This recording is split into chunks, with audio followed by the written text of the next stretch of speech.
Good evening. Welcome to our Tuesday evening meeting of the Fairfield Golden Speakers Club, Toastmasters Club. My name is Rick Starr, and it's my pleasure to introduce the president of our club, Jean Symington Craig.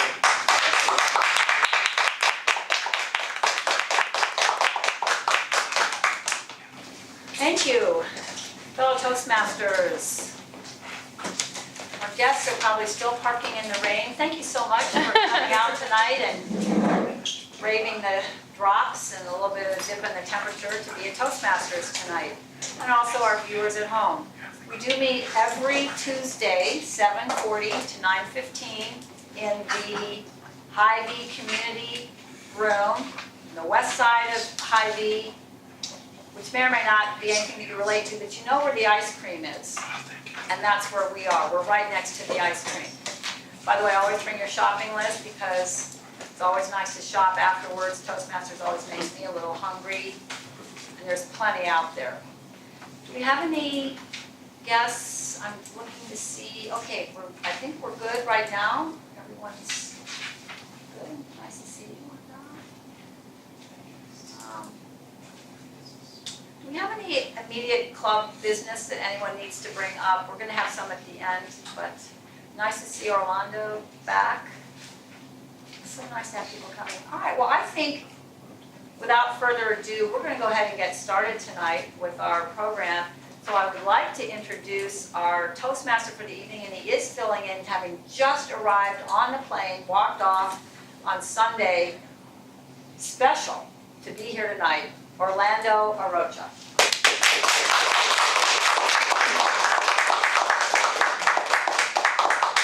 Good evening, Toastmasters.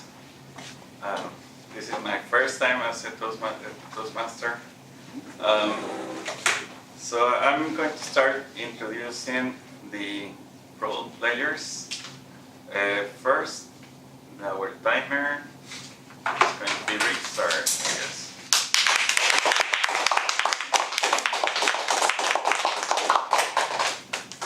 Thank you, Mr. Toastmaster.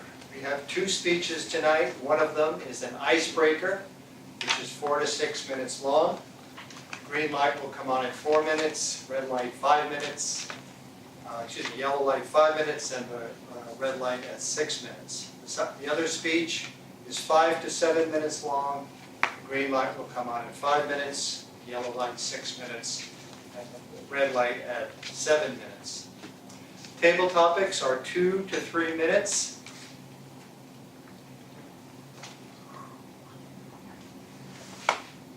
That's not right, is it? 1 to 2 minutes. Yeah, it says 2. Who gave me this? Table topics are 1 to 2 minutes. Red light comes on at 2 minutes. Green light 1.5 minutes, and the red light at 2 minutes. For most speeches, you have 2 minutes. You have 30 seconds on either side. For table topics, you just have 30 seconds. At the end, you have to give a minimum of 1 minute. Speech evaluators are 2 to 3 minutes. Green light at 2 minutes. Yellow light at 2.5 minutes. Green light at 3 minutes. At the end of the meeting, I will give a report. Thank you. Thank you, Rick.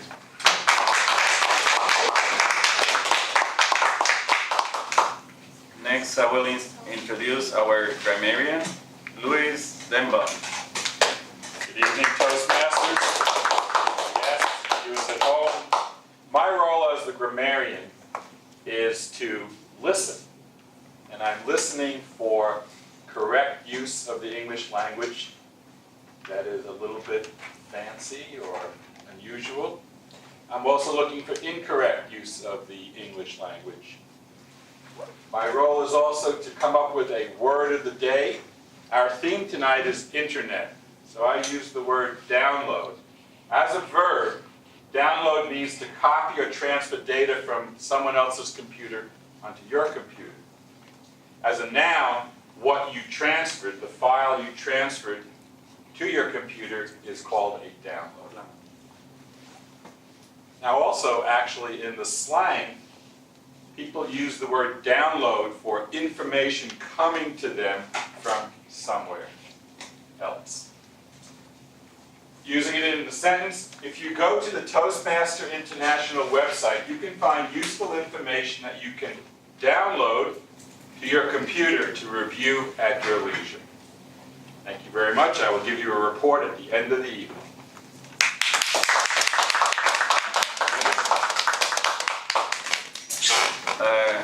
Our next role is the counter. That is going to be done right. Great.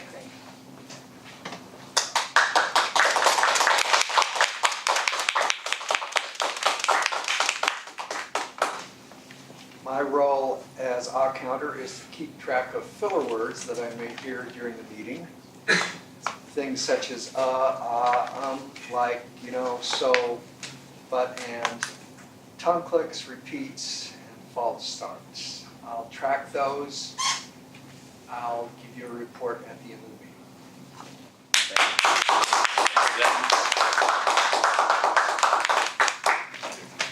meeting. Our next role will be the General Administrator, Jyoti Radhika. Jyoti Radhika. Jyoti. Jyoti, okay. Later, we'll hear from him later. He'll be later. Just in a few minutes he'll be here. And the greeter and job master is Will Burns. That we'll see later.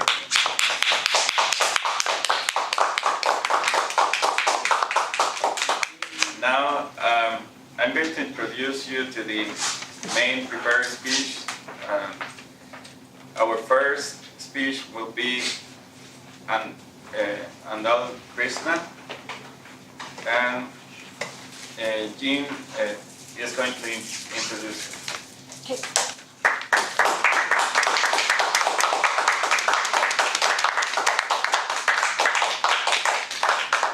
Thank you, Mr. Toastmaster. Always exciting to watch an icebreaker, because we've all been there. We've all been there. So we are probably the most supportive audience that you could ever have to get up and stretch your wings and walk out on the ice, and even if it starts to make cracking noises, it's okay, because we're here and we will pull you out if you go in. Not that you have to worry about that. So Andal, icebreaker, the objectives are to begin speaking before an audience and to discover speaking skills that she may already have and skills that need some attention. Her time is 4 to 6 minutes. Now, she has told me that her title is the #1 Toastmaster speech. Is that correct? Okay. Okay, so that's what we'll do there. So it's just her first speech. We'll let her go with that. Andal is married to a former president of Golden Speakers, and she has 2 children who have been in the Toastmaster Youth Leadership Program that Will and I taught. So she's related to Toastmasters. She's been related to Toastmasters for a long time. She is a new member. And we are delighted that she is here now to try her own Toastmaster skills. Let's warmly welcome Andal.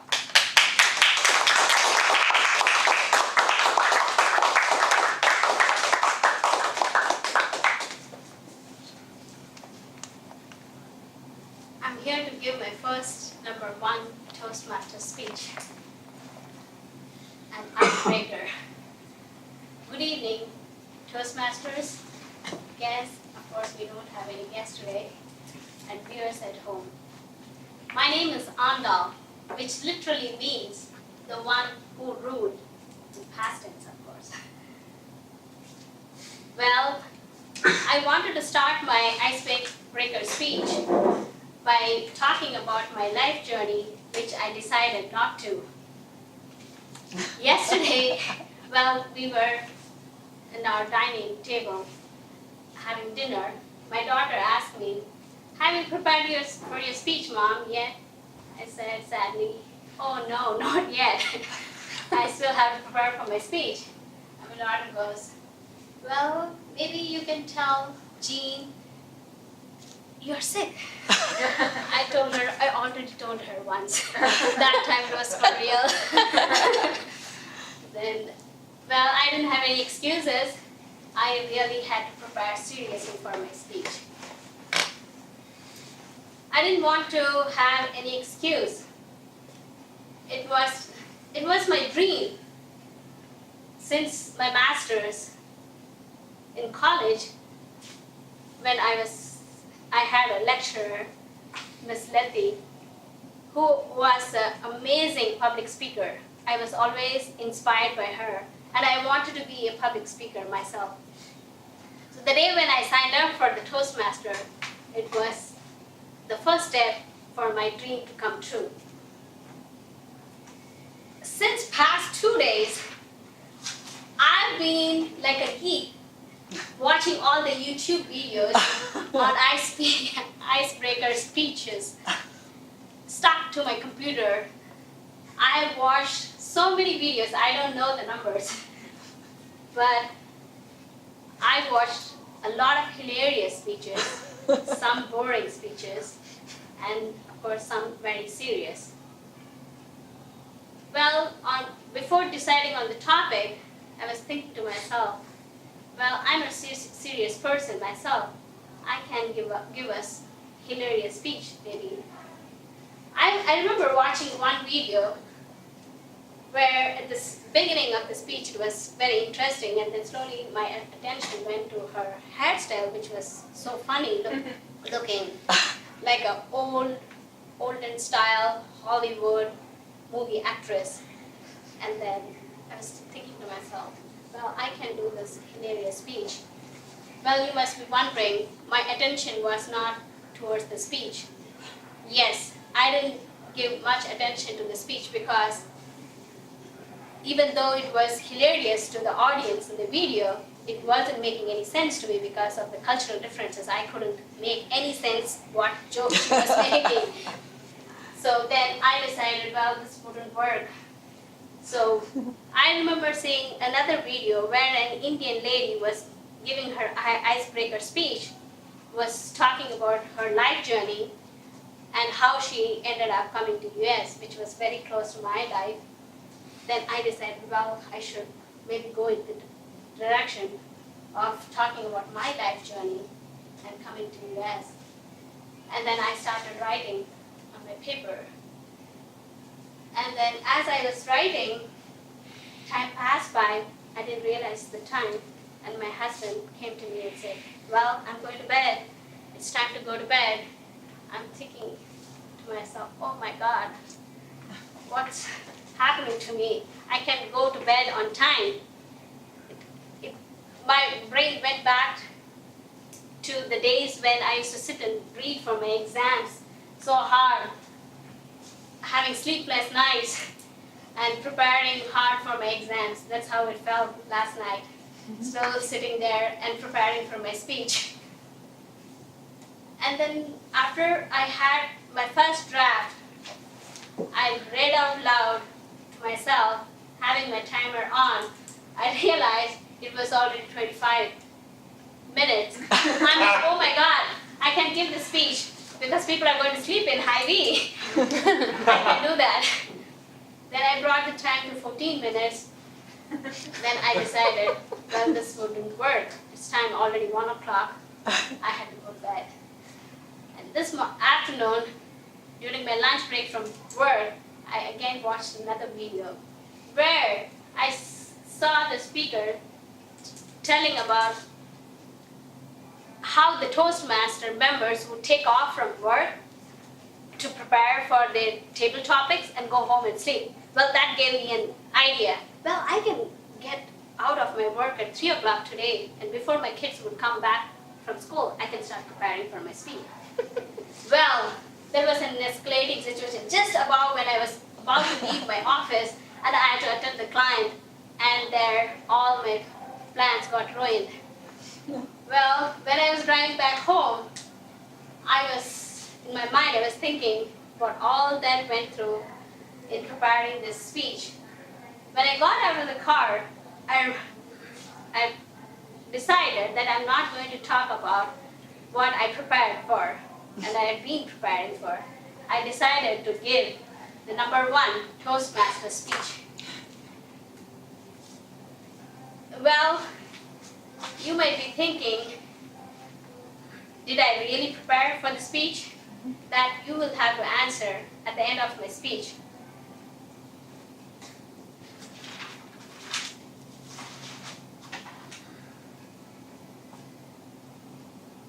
Now, I told my supervisor before leaving that I had a headache. I was expecting a headache at 3 o'clock. And then, did I say that? No, I was thinking in my mind. Then I decided whether to give an Indian way of excuse or an American way of excuse. Well, you might be thinking, what is an Indian way? In our school days, we were given a template to write leave letter to teacher from address to address, and the body would say, as I'm suffering from fever, severe fever, please grant me 1 day leave. Yours sincerely. Well, I didn't go for that option. I decided to go for, since my boss was a supervisor was an American, I decided to go for an American way. I emailed him saying that I'm leaving at 3 o'clock today. We'll make my hours tomorrow. And I left. So this is how I got out of work and decided to present my speech tonight. So now you have a big responsibility evaluating my speech. You can rate my speech between 1 to 10. Well, I can say one thing for sure, that standing here in front of you, giving my #1 Toastmaster speech, that I definitely made a right decision, joining Toastmasters to find my dream. Thank you.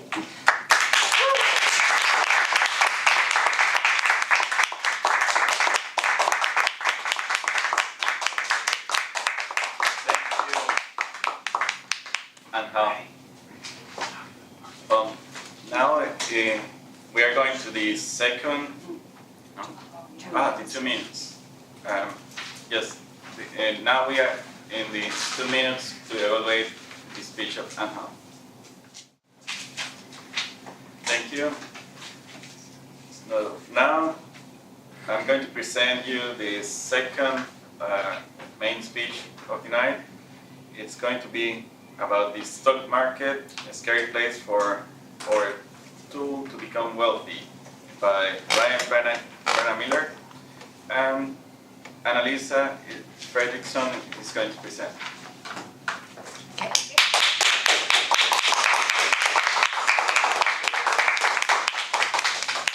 Good evening, everyone. Ryan Prana Miller, he is on project number 9, which is Persuade with Power. The objectives for his speech are to persuade listeners to adopt your viewpoint or ideas to take some action. Number 2, appeal to the audience's interest. 3, use logic and emotion to support your position. The last one, avoid taking notes, or avoid using notes. All of you are welcome to take notes. And the time is 5 to 7 minutes. A little about Prana Miller. He's an intermediate investor since 2006. He's read some classic books such as Rich Dad, Poor Dad by Robert Kiyosaki and Rule 1 Investing by Phil Town. He graduated with a Sustainable Living Bachelor's, and he also attends investing clubs. And the title of his speech is The Stock Market, a Scary Place or a Tool to Become Wealthy. We will learn from Ryan, or from Prana.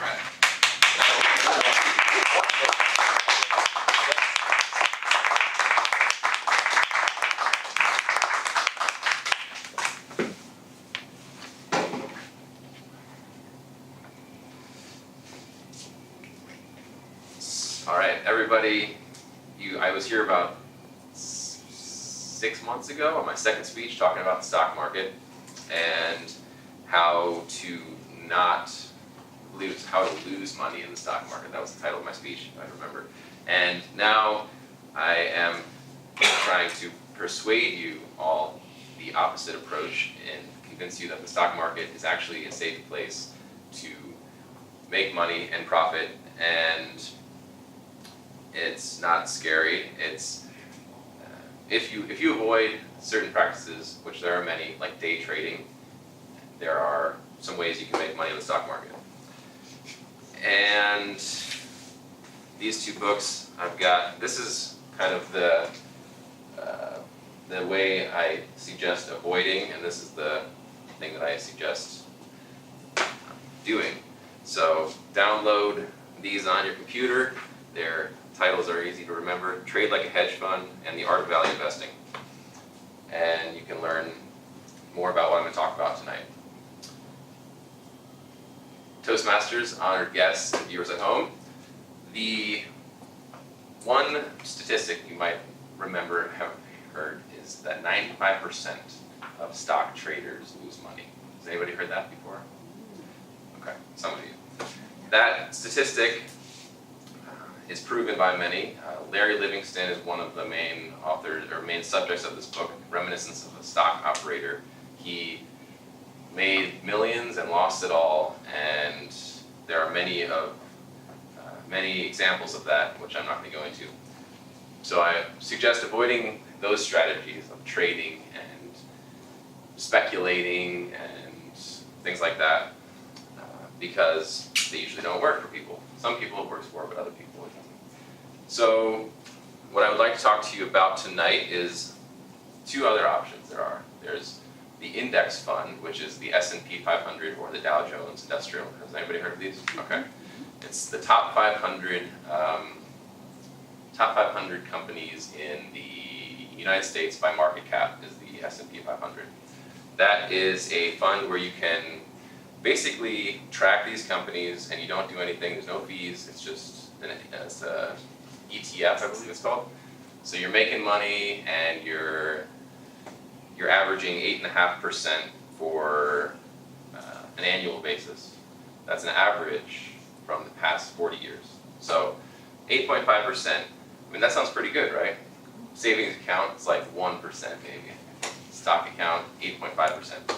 So first thing to do, trade index funds, or don't trade, invest in index funds. Second thing to do, meaning, moat, margin of safety, and management. You can remember these 4 M's. They will help you value a company to find out. For example, Facebook. Facebook has a meaning to us. A lot of us use it. 1 billion people a day use Facebook. It's a very popular, very well-known thing. It's meaningful because it's in our lives. Another thing like Twitter or Apple, we know these companies. Starbucks, that has meaning to us. Moat is the sustainable competitive advantage. That means it's a good way to describe it. It's like a brand, Twitter, Facebook, they're branded. People know them. So sustainable competitive advantage is moat, and that's something you want in a company too. What's the third? Meaning, moat, margin of safety is like if you have a price of a stock, $50, let's say, and then you want to buy it, and you know the value is between like 60 and 70, then your margin of safety it's a good time to buy. So you're not losing money if you buy a little bit off of your goal. So that's margin of safety. Lastly is management. You want to buy a company that has good management. If you have, for example, Tim Cook of Apple, he's very wealthy, and he probably doesn't care if his company is profitable or not. He's making money either way. So he's not too worried about the bottom line of the company. Shareholders benefit when there's return on capital, which is from management properly using their funding to invest in new ventures and make the customer succeed, or make the company succeed so that they can get money back to the shareholders. So that's a lot of information, but what I'm persuading you tonight is that the stock market is a place where if you're avoiding certain practices like day trading and speculating and venture capitalism and some of these other things that are mentioned in this, there's 20 strategies that for winning profits that can be kind of appealing but also not successful if you don't know what you're doing. I would suggest sticking to the index fund, mutual funds, and the value investing approach. So those are the main things that I want to tell you. And also, the value investing approach, it's not about fads and fashions and other things. It's about fundamental research. It's about looking at companies to see how their fundamentals perform and how, it's not looking at, oh, this stock is going wild, I'm going to make, $300 overnight, or, it's about learning about the companies. And that's my experience with value investing, is that it's more of a rational, fundamental approach. So, value investing, index funds, mutual funds. Mutual funds I've had a little bit of experience with. You can't trade a mutual fund. It's only an investment. You can't put in $20 and then sell the day that you buy it. You have to wait. So that's an advantage of mutual funds.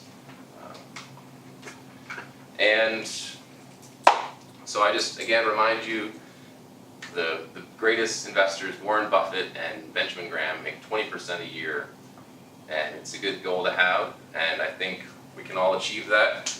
If we avoid day trading and invest like them, it's not a scary place, as we might have heard. Thank you.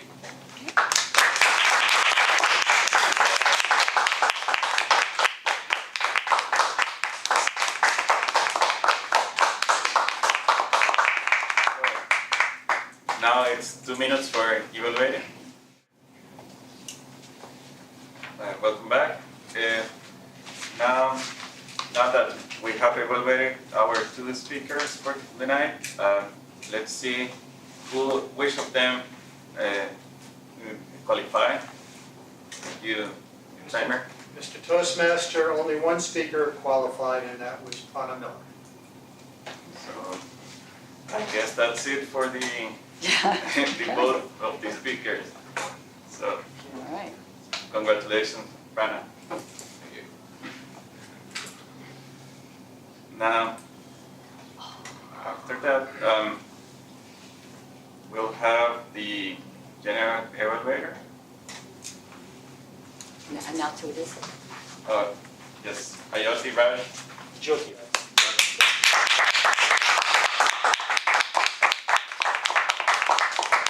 Hello, Toastmasters and viewers at home. This is our evaluation section. First, I would like to call upon Jean Symington Craig to evaluate Andal Krishnan. Okay.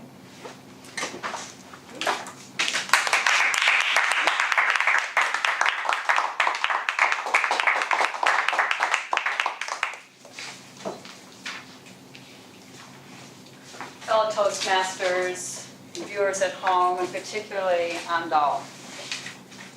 Well, let's give her a round of applause because she did a lot of work.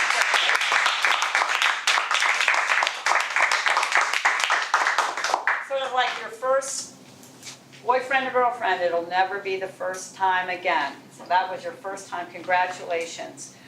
What strong points does the speaker already have? I felt that Andal has a very comfortable posture. She looked like she was conversationally connecting with all of us. I felt that was very good. That's a strong point. Didn't show nervousness, timidity in any way. How well did the audience get to know the speaker? We got to see how she thinks.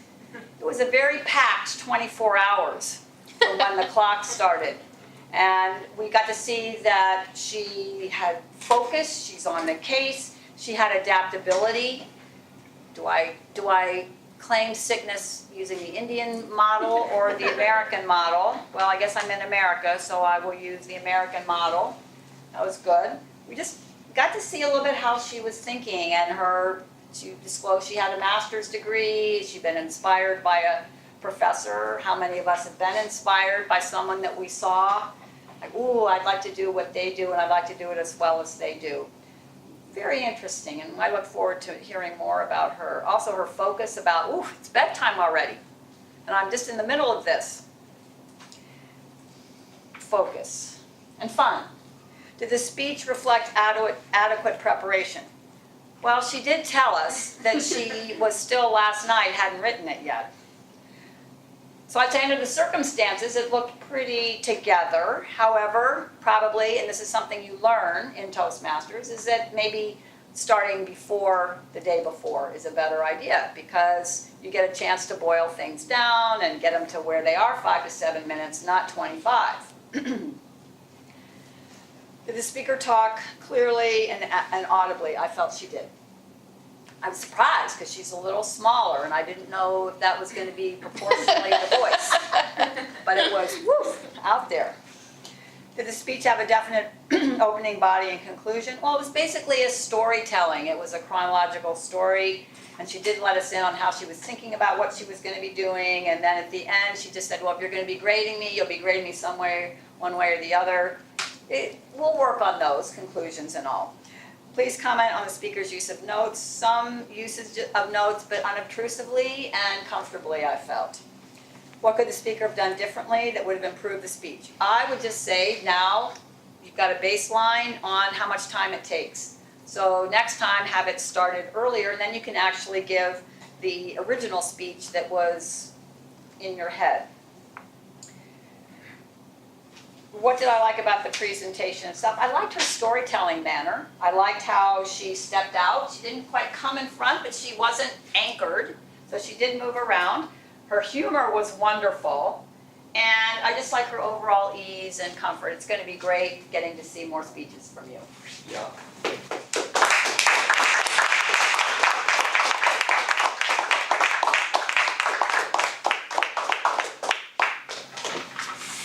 Our second evaluator is Annalisa. She's evaluating Prana Miller.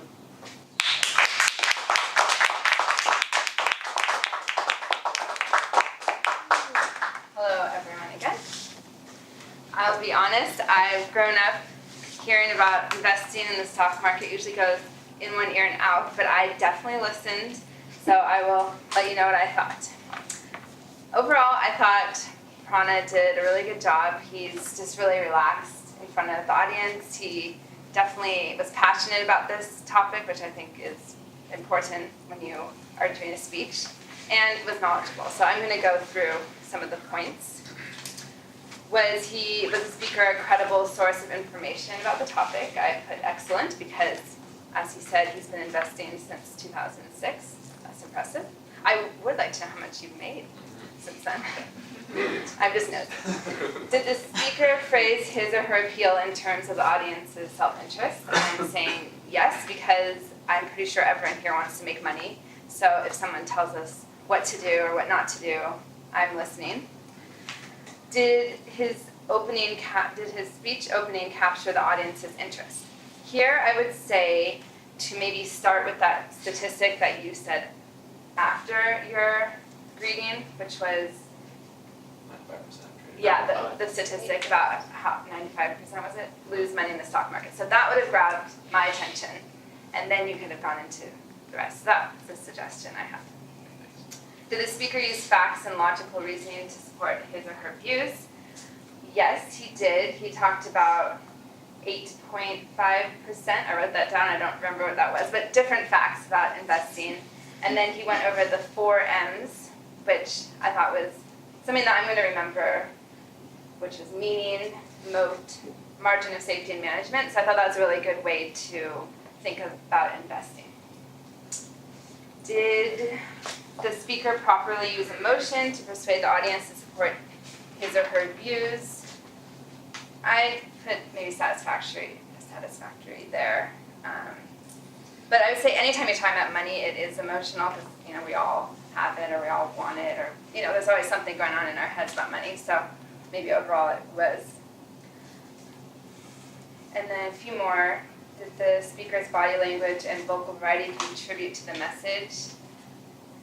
I'd say body language, you're, as I said, relaxed. Vocal variety, could have come up with some more. I need to do that too, obviously during everything I do. But yeah, some more vocal variety, maybe get loud sometimes, or I don't know how to do this, so I don't even know how to tell him, but that's something I would like to work on too. And were you persuaded to accept the speaker's views? Yes. One suggestion, maybe, since it's a big topic, and you don't have a lot of time, maybe just pick one section, like, I don't know. You could have maybe talk about mutual funds the whole time. Maybe that's not as exciting, but then we could have learned a little more about it. But overall, I really liked your passion. I learned some about investing. As I said, I'll remember the 4 M's. And hopefully I can make like Warren Buffett makes, 40%.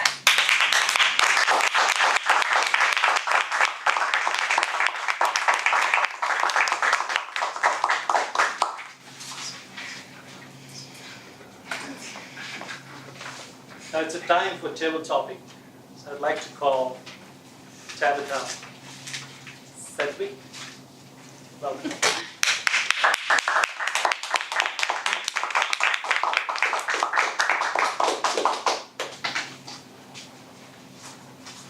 Good evening, Toastmasters, viewers at home.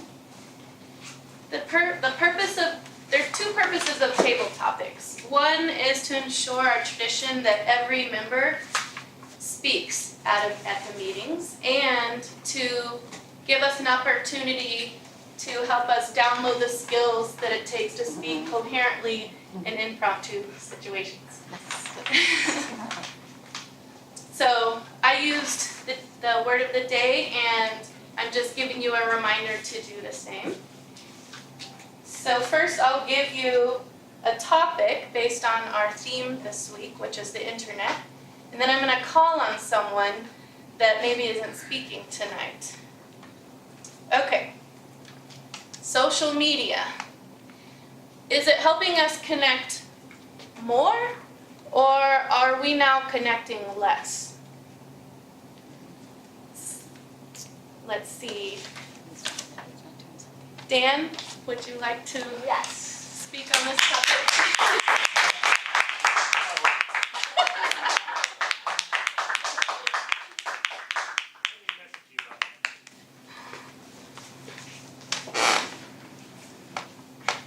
Fellow Toastmasters, viewers at home, my response will be the introvert's angle on social media. I don't look at Facebook. I think Facebook when I think social media. The rest is beyond me, I think. About the best I do on Facebook is lurk. There's a lot of interesting stuff. I mean, it's just video after video, and you like and whatever. I don't know if that's really interaction. I mean, I'm clicking, like.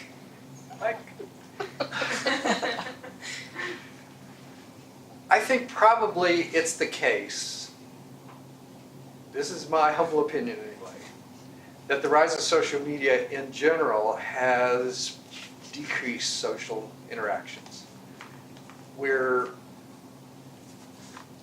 starting to socialize by sharing videos online and liking. I mean, it's a fun thing to do, but it at some point becomes a substitution for actually having a conversation with someone. Texting, maybe that's not quite social media, but that's generally a substitution for a phone call. Email, it's a substitution for writing a letter. That's, scratch that. So, which I have so clearly demonstrated by my logic. Social media has in general decreased our social interactions. but there's a lot of good videos that you can download.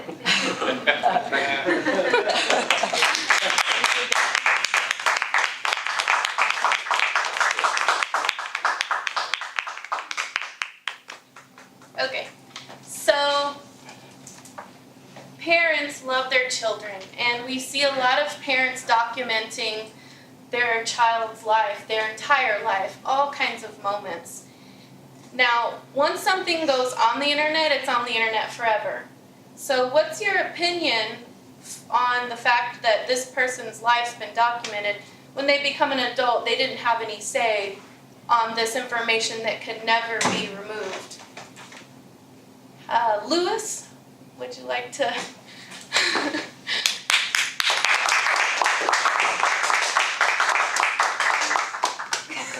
Oh.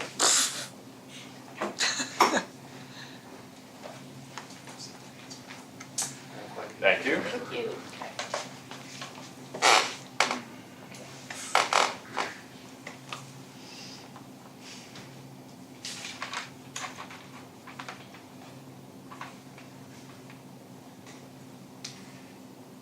Madam Table Topics Master, viewers at home, and club members. The question before us is, how do I feel about parents documenting their children's life on Facebook and other social media, and that will stay there and follow that child for the rest of their life?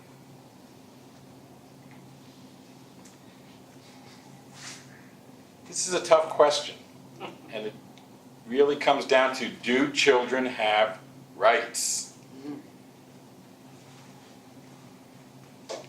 I think most of what goes on Facebook by parents is laudatory. It's their child winning some event, their child doing well in school, the cute smiley face. So for the most part, I think what's going to follow children with them into their adulthood is something that they'll be proud of or minorly embarrassed. I think most of what goes on is inspiring. I don't think the average parent is going to put something on, like naked pictures of their children taking a bath, or a report card of all D's that their child came home from school with. So for the most part, I think what I've seen on Facebook has been something that a child will be happy with, or at, worst case scenario, mildly embarrassed by.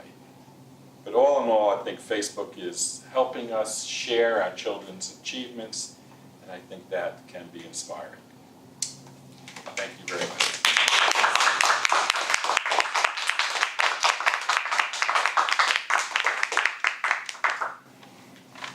Okay, so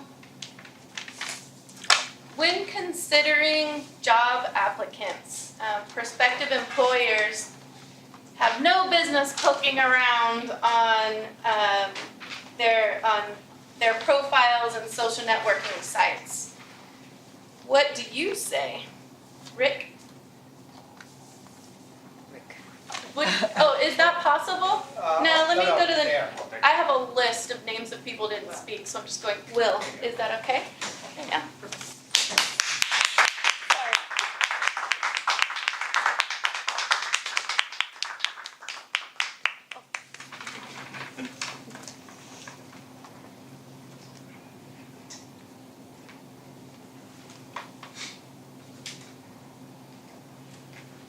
Thank you for the question. That's an excellent question. Can employers utilize social media? Well, they can. I guess the better question is, should they utilize social media in vetting prospective employees? Obviously, once the person's been employed there for a period of time, unless there was some particularly egregious example that might, from the company, I think it's pretty safe to say that their own work performance after the fact would be taken more into account. But for an employee, I think absolutely that, it's out there and it's something that any employee should, or any prospective employee should expect. It's a tool, like so many, to understand more about the person in sort of a general sense. Because as employers, as business owners, we have a very limited set of information. We have somebody that comes in, maybe they fill out their application, maybe they email one to us, they have a resume, but it's generally positive. We don't really know much about them, and lurking as and doing a little bit of research can just tell us more about if that person would be a good fit for the company, and if it would actually lead to a good interaction. I think that in general, it's important to realize in the world that this level of interconnectedness, of communication, social media is not going away. The stuff is out there. There's a tremendous amount of it, and that we really need to be both educated and intelligent about this, about the fact that we are going to be present, and in both the strong and the negative ones. Thank you for the question.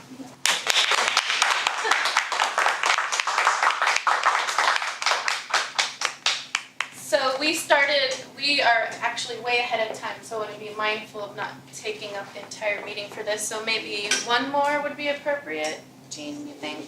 3:46. Oh, We're way ahead. meaning we could do a couple more. More. Okay, great. So, is online shopping overrated? Data security problems and pesky online forms may make internet shopping a pain. Do you agree or disagree? Arthur?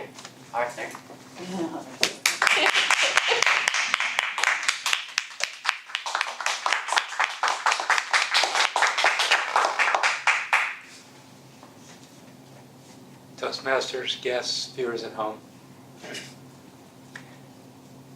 The general drift of these questions is life being invalidated, minimalized, evacuated by the presence of these electronically based communication methods, or is it being enhanced? Shopping, raising kids, employer interviewing process. My opinion is that it depends on how we're using the tool, whether it hurts us or helps us. My own experience with online shopping is good. I do a very modest amount of it, and what I do is in those areas where I don't need the expertise of a person to give me guidance about what to buy.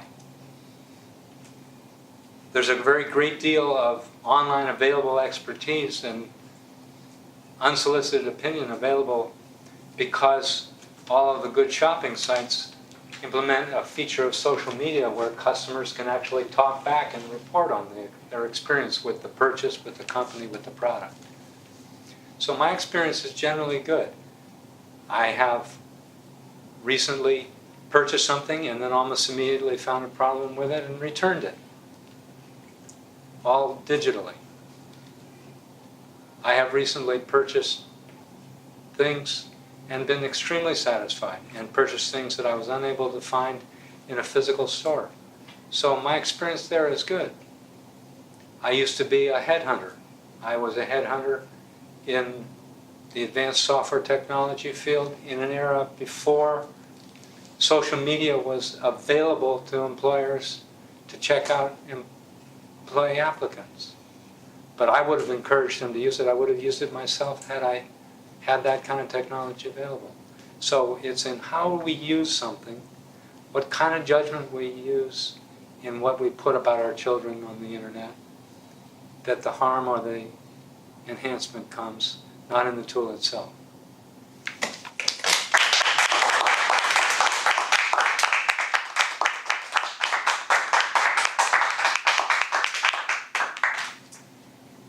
So, the democratization of the internet refers to basically removing the middleman. Anyone can get on the internet and post information, whether it be reviews on books, promoting politics, like Bernie Sanders is getting a lot of attention where he wouldn't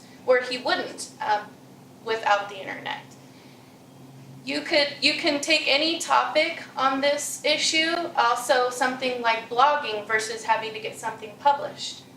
Is there a value in this, or are there some harm that could come through the democratization of the internet? So, Jean or any other volunteer, you want to go? Yeah. Let's go.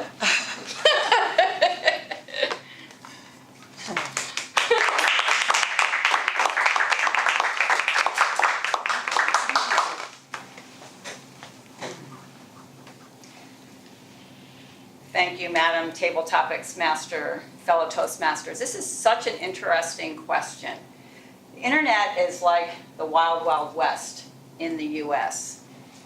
It is so easy to get something started because the resources that are needed are so minimal, and yet your ability to ramp up your message or ramp up your product or service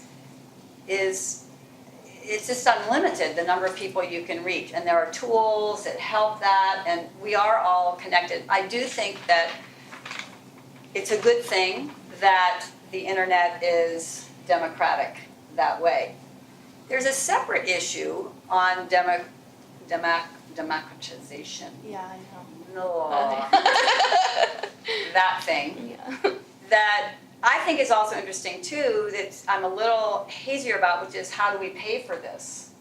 And you've seen cases where, or it's been in the news, that the telecom and the server providers and the network providers are saying, hey, all this is great for everybody out there, but we are getting bogged down. Somebody has to pay for this, and we would like to be able to charge people more for higher levels of service and have that tiered kind of pricing. And I don't think that is wrong from a provider side, but I can also see how that would mess up the democratization of the internet from personal individuals versus corporate interests. So I just got back from a visit with my mom, and we always talk about all kinds of political scenes and situations, and I'm imagining myself talking to my mom and her asking this question, and I would probably have to say that even though there are costs associated with providing all of this infrastructure, that I still think I would come down on the side of the democracy of it, because there is such a skewed inequality of wealth in this country right now. I'd like to give something to the 99%.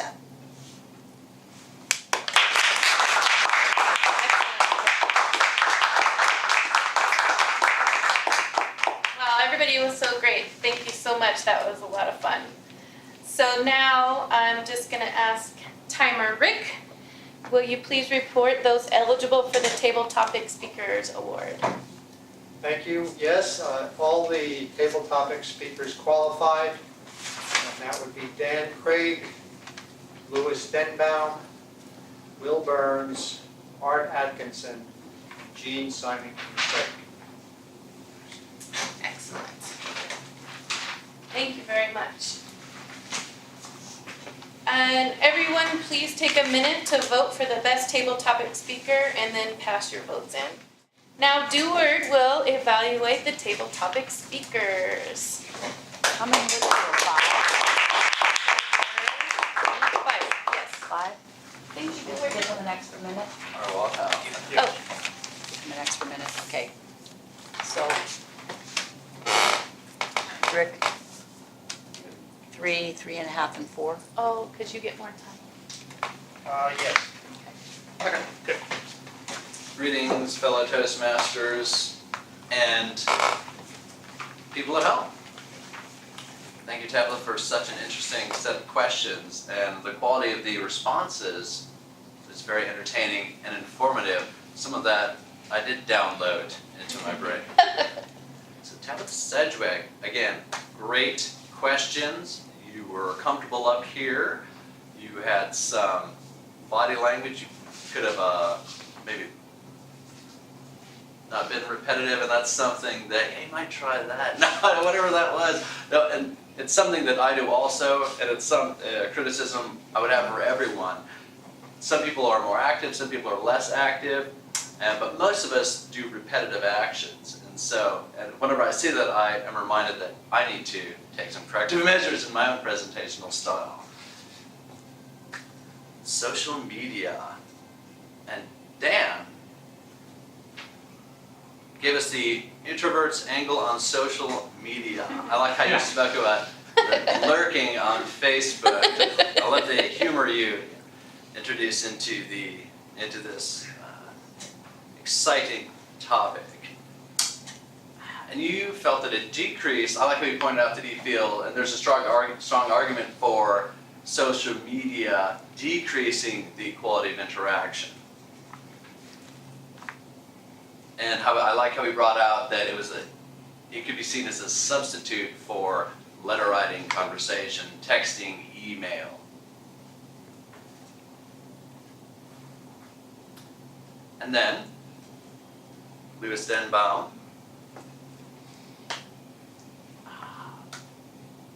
answered the tough question, do children have rights? What could potentially follow them throughout their life?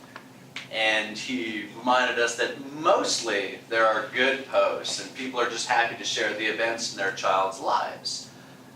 And that the mildly embarrassing can follow them around, but that's really no different.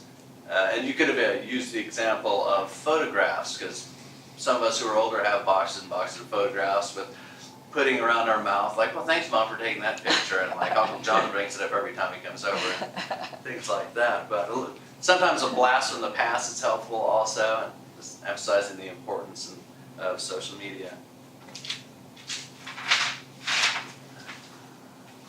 And Will Burns helps us understand the rights an employer may have to do some modern day headhunting. All right, who's this joker that I was thinking about hiring? And then say you're going on the Facebook page, and he might have a pretty impressive business background, but he might be holding a can of beer and wearing a heavy metal t-shirt. So I think he showed how it's very helpful that there are people that might look really good on paper, and then you can look at some of their clips on Facebook and they can be avoided. So he made a strong argument for how useful the tool is. And Art Atkinson answered the question to help us understand whether or not life is being invalidated or enhanced. And his message was to shop smart, and you can shop simply and very effectively. You brought up that not all things can be readily had at stores, and so you can, with a few clicks, you can have it sent to your home. If it's of low quality, it can immediately be shipped back.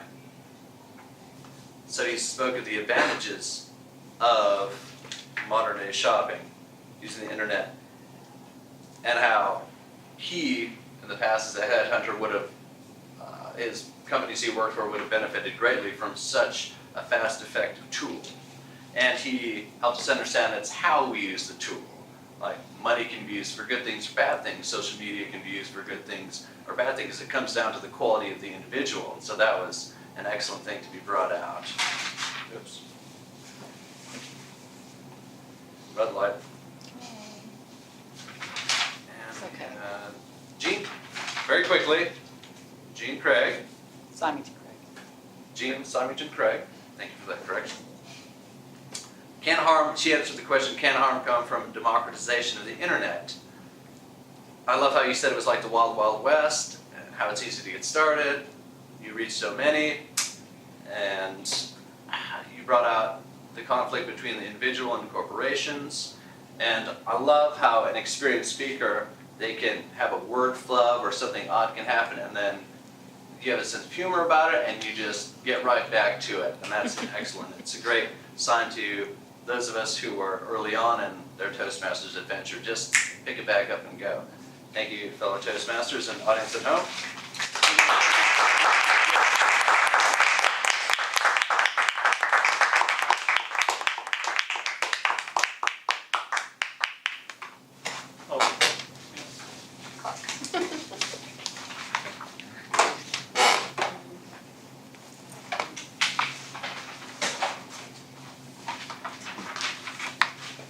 it's a time to vote for the best evaluator.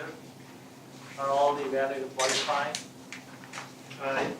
Only 2 speech evaluators qualified, Jean Symington Craig and Annalisa Fredericks. Okay, please vote for. Now it's time to evaluate the meeting and the evaluator. We started Reports first. report first. But it says, okay, reports. Okay, first I'll give the report. I'll ask our role players to give their report. I'll start with timer Rick Star. Rick, and give the 1 minute report.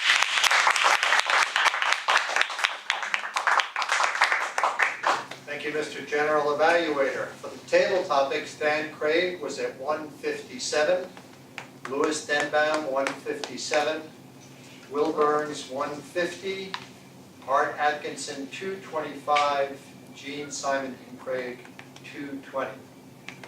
For the prepared speeches, Andal Krishna was at 743, Prana Miller was at 728. Whoa. Very close. For the evaluators, Duard Straub was at 515, Jean Symington Craig 325, and Annalisa Fredrickson 320. Thank you. Thank you, Rick.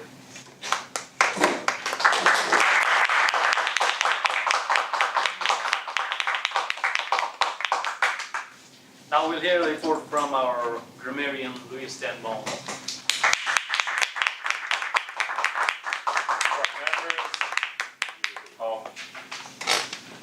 First of all, the word of the day was used by Ryan, Tabitha, Dan, and Duard. I didn't catch any bad uses of the English language. I was enjoying all of your usage. I did have a few things that I liked. First of all, going in reverse order, Duard had modern day headhunting and word flow. I like that. Dan had the introvert's angle on social media. And Elisa said, I don't know how to do this, so how can I tell him how to do that? It was very naturally said and humorous. And you had first step on my dream to come true. Old style Hollywood actress was hilarious. And sleepless nights preparing for my exams. And then I was expecting a headache at 3 o'clock. And Jean, the internet is like the wild, wild west. I loved her 2 analogies, metaphors for icebreaker. Walking on the ice, if you fall in, will pull you out. And your icebreaker is like your first boyfriend or girlfriend. There'll never be another. That's my report.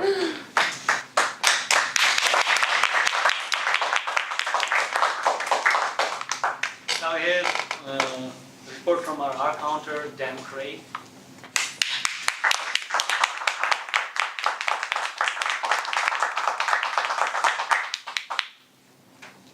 Well, Toastmasters, here's the tally.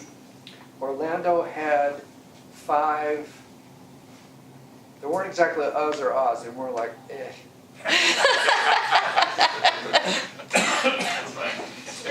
Jean had 2 so's, a repeat and 2 false starts. And Dal has a filler word, well. It's used it 11 times. And 4 so's. Rick had 1 false start, Annalisa had an and a false start. Prana had 1 ah, 1 1 you know, 7 so's, 3 ands, and a repeat. Jyoti Raj had 3 uhs. Tabitha's filler word is so, usually at the beginning of a sentence. There were 9, and 1 ah. Dan had 2 false starts. Louis had 2 tongue click sort of things. Will had an a you know, a repeat and a false start. Art had 2 so's. Duard had 3 ahs, 1 and 4 so's. That's my report.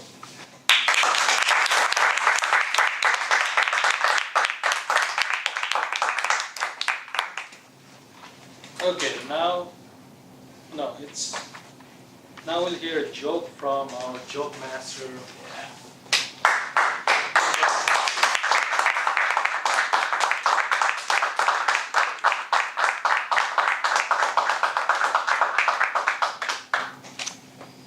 In keeping with our theme, got this.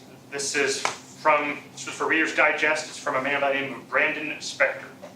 Zen for the internet age. If an anonymous comment goes unread, is it still irritating? What is the sound of no hands texting? If nobody likes your selfie, what is the value of the self? And finally, to see a man's true face, look at the photos he hasn't posted. Yeah.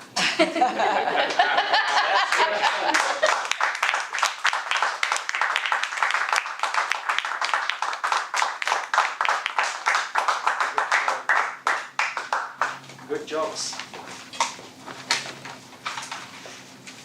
Okay, now it's time to evaluate this. Finally, I got a chance to evaluate. Okay, so I'll start with the meeting. Our meeting started on time. That was a very good thing. The dot, 8:45. I'll start with Jean Symington Craig. She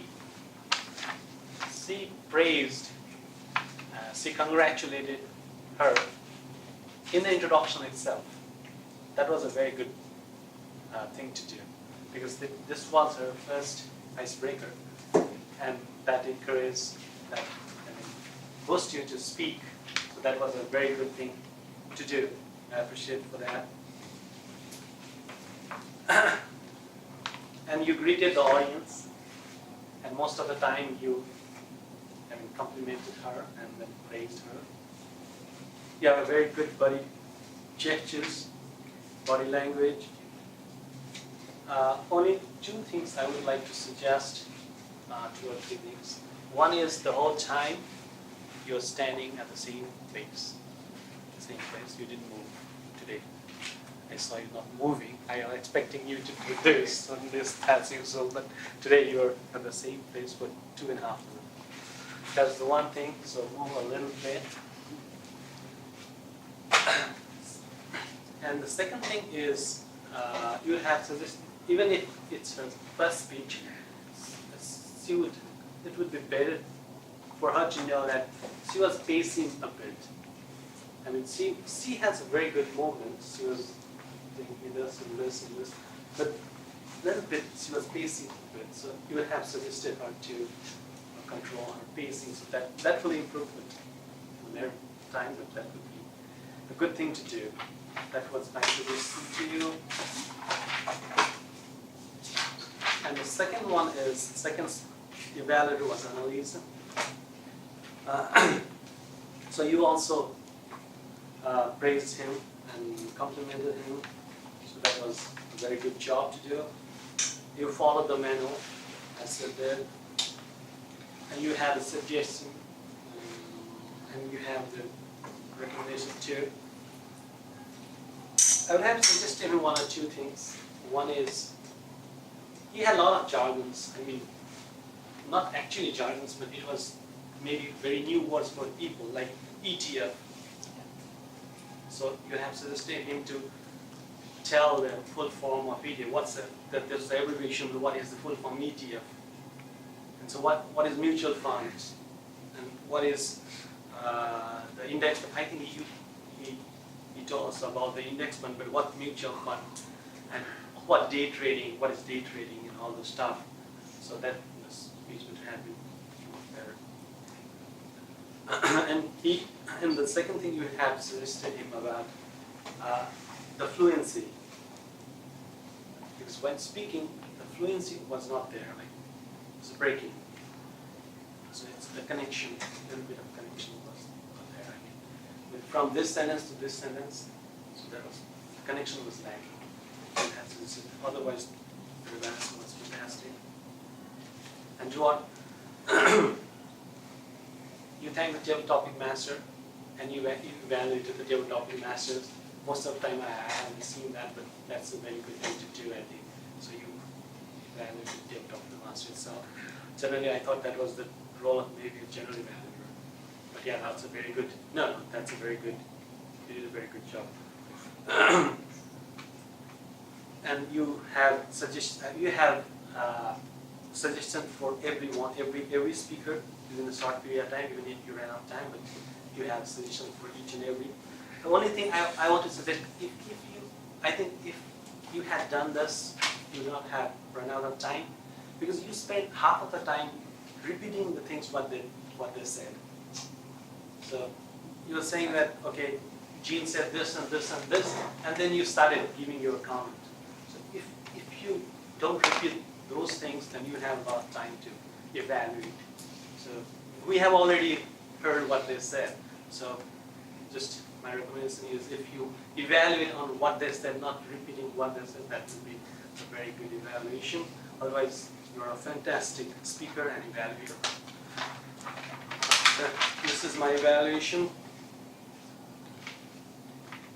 So I'd like to call our Toastmaster of the meeting.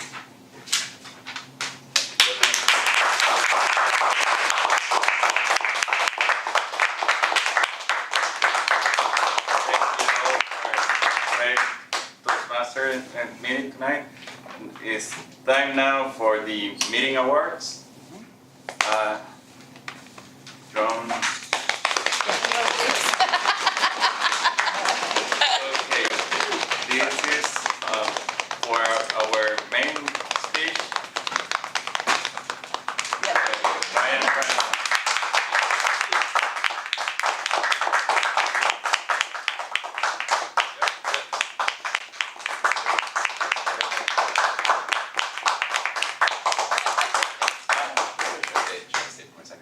Gives a trophy too. Trophy. I forgot one. I'll take a trophy for 30 seconds. Oh wait, final, Yes. another ribbon? Another ribbon. Oh, I get Speech ribbon. my Speech 7.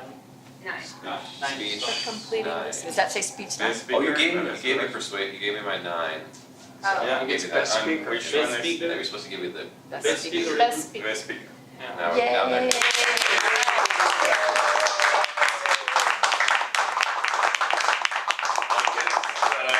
To give the icebreaker.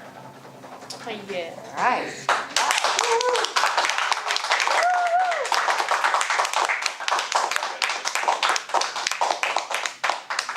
Now, drum. For the best table topic, that's art.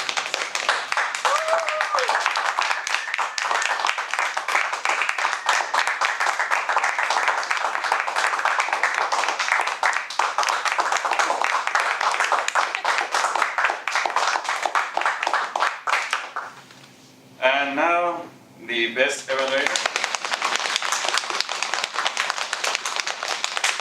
We got Jean.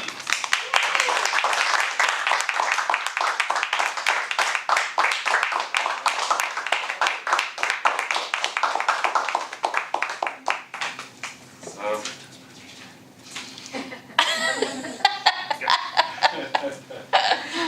Thank you all. For closing, I'm going to invite Jean again to the podium.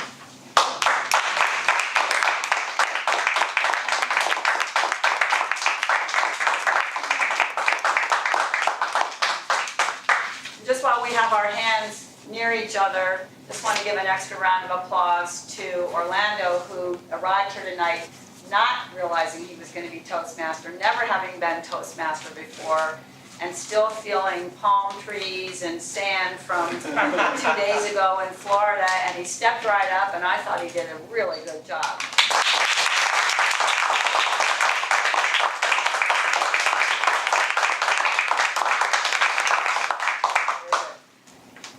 And while I'm thinking about clapping, I just want to bring out a couple of points about the clapmeisters for every meeting. You know who the clapmeisters are? We are all. Well, we're all clappers, but there are clapmeisters. And they lead the clapping. It's like the head cheerleaders. So the clapmeisters are the big three. It's the table topics master, it's the general evaluator, and it's the table topics master. And when I say clap my husband is shaking his You head. just repeated table topic. Yeah. Oh, I did? Table, okay, Toastmaster, all right. general evaluator, and the Toastmaster. Toastmaster. It's those T's and the M's together. Table topics master, Toastmaster, and general evaluator. Okay. Thank you. Okay. Clapmeister. Those three lead the clapping. high-speed clapping. High-speed clapping, and we've done some tutorials on how to clap. Or you want to lead a round of practice clapping? Practice clapping? Right. Look, will you This demonstrate? is low-speed clapping. Right, and which is not what we want. All right, so now what do we want? Double speed.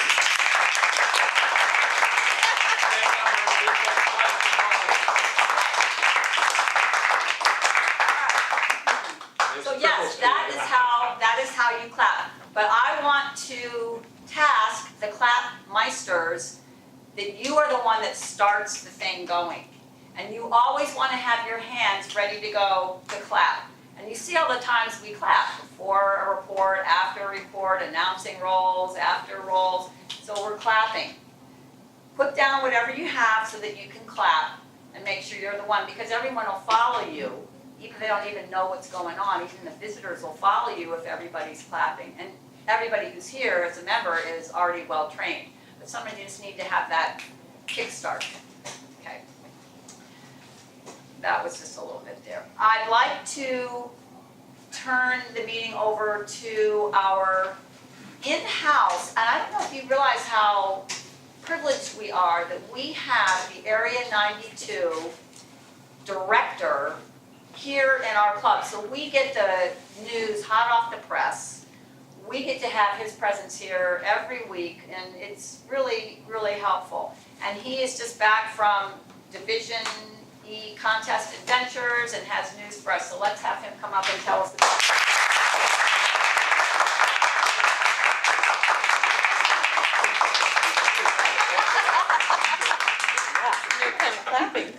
I'm glad you realized how privileged you are. So, as some of you may know, Toastmasters is organized into a hierarchy. We start out with the division, then the district, then the division, then the area, then the club, with the club at the top of it, and all this organization is there to support us club members. That's what it's there for. And recently at our own club, we had a club contest. Then a couple of weeks later, we had a area contest, Area 92. And then the winners of that went to the Division E contest.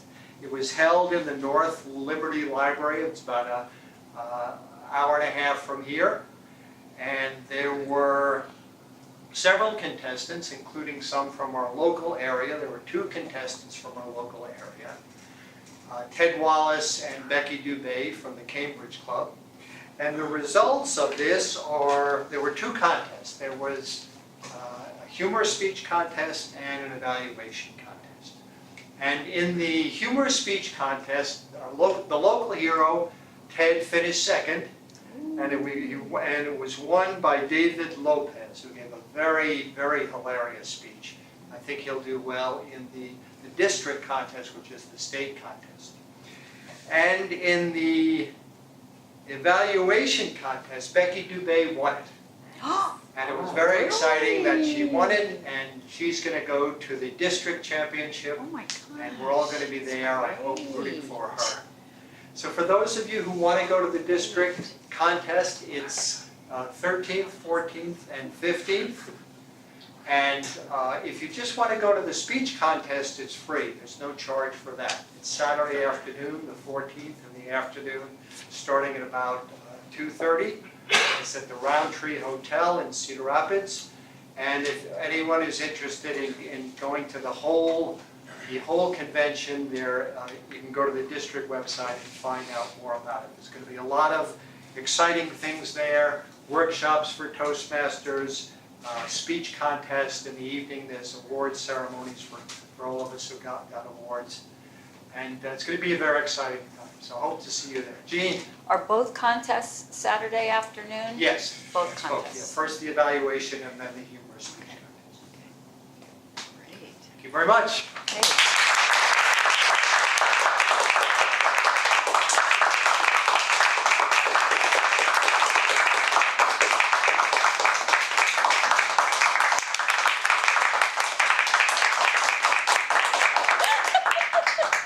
Rick, is it possible that we could send Becky an email and just say, send her good wishes or anything? I'd be happy to do that. Would that Would you- crash would you- the- Would you rather do that? Well, As- but I mean, we could all, I mean, would that crash Cambridge, you know, protocol, security, whatever? If she got some individual Oh, no, emails from her no, fellow our email area address is becky.dubay@cir2.com. Okay, Becky is B-E-K. Now write it down It's here. it's not what you think. Yeah. Yeah, Becky, Dubay, yeah, .com. Becky Dubay@cir2.com. That'd be great if everybody said Yeah, that. you know, it would just be such a rush if you're a contestant. I'm really making it to the district, that is big. Yeah. That's awesome. I sent out an email to everybody in the IS department and she got many congratulations from there, so getting more congratulations would be perfect. Did Reginald compete? He did not. Did not compete, okay. Two placers in one club. What? Two placers from one club. Yeah, Yeah? it's We really, may really need to good. negotiate a truce with the Cambridge Club about this traveling lecturing. All right, we'll talk later. Okay. So that's big news, big news. I bet you felt like a proud papa. I did. You know, And Becky's only been in Toastmasters for just about a year. Yeah. So it's very exciting. And English she's is not her come a- native language. She's come along, Anita, she's from Africa, from Kenya, and it's not her native language. Right. And she's come a long, long way. She's a very, very quiet, very shy person. And it's really quite impressive. And one more question. Do you remember what order she came in the whole, you know, when they poll to see who goes first and second and third? Speaking order? Second. She was second, okay. Good. It's hard to go first, I think, but, well, congratulations. All right, is there any business here that anyone has to bring up? All right, we're almost done. Officers, next Tuesday is first Tuesday of the month, so we will have our officer meeting here at 6:45. If you have agenda points that you'd like to include, please send me an email with the topic and how much time you want to have. We will be talking about our special event, we have news there. So just be pulling that together. Andal and Tabitha, real quick, if you guys want to stay after for just a second, we'll organize something. Does everyone who's working with does everyone have a mentor that's needing a mentor and is good with that? Everybody's good? Okay. All right. One more thing. How many people in the last 7 days, last week, mentioned Toastmasters to somebody who was not a Toastmaster? Excellent. Duard, will you tell us, can you give us a 2-sentence description of what that was? I was at a Aziza International Convention in Salt Lake City, Utah this last weekend. And it's something that I bring up when I'm around my fellow entrepreneurs. Yes. Okay. Stuart, what are you doing? How are you doing? Where have you been? How do you spend your time when you're Okay. not doing the Zija thing? Great. And I said, well, I spend my time at Toastmasters at Toastmasters, and I found out about it, was reminded of it because of my friends in Zija. Okay. Yeah, and I say, well, I got here because of this other wonderful opportunity. Okay, so it it's all just these works into the connections. conversation and people are Yes. interested. Thank you. Anyone else who And because it helps people develop their leadership skills, and entrepreneurs always need to be working their leadership skills, so I hit them with Toastmasters. Absolutely. So how do you do that little snappy click thing? Okay, so you hit them with Toastmasters. Lisa, talk to somebody, can you remember what the conversation was? I was cheating when I raised my hand because I was just telling people, oh, I'm going to Toastmasters Tuesday night. Is that cheating? She said mention. Like, what are you doing Tuesday night? Oh, I'm going to Toastmasters. So that Okay. was my mention. That is called foot in the door. And then they say what? Well, it's the same people that know I do Toastmasters, so they're like, okay. So the next thing you do, the next thing you do, somebody help, what's the next thing that she says if they say okay? Say Would you you like to should go? come. Yes! And you do the snappy click. Okay, so you get the idea. This is how we build our club, and we are enjoying all of our new members, so keep that in mind, and we'll see you next month.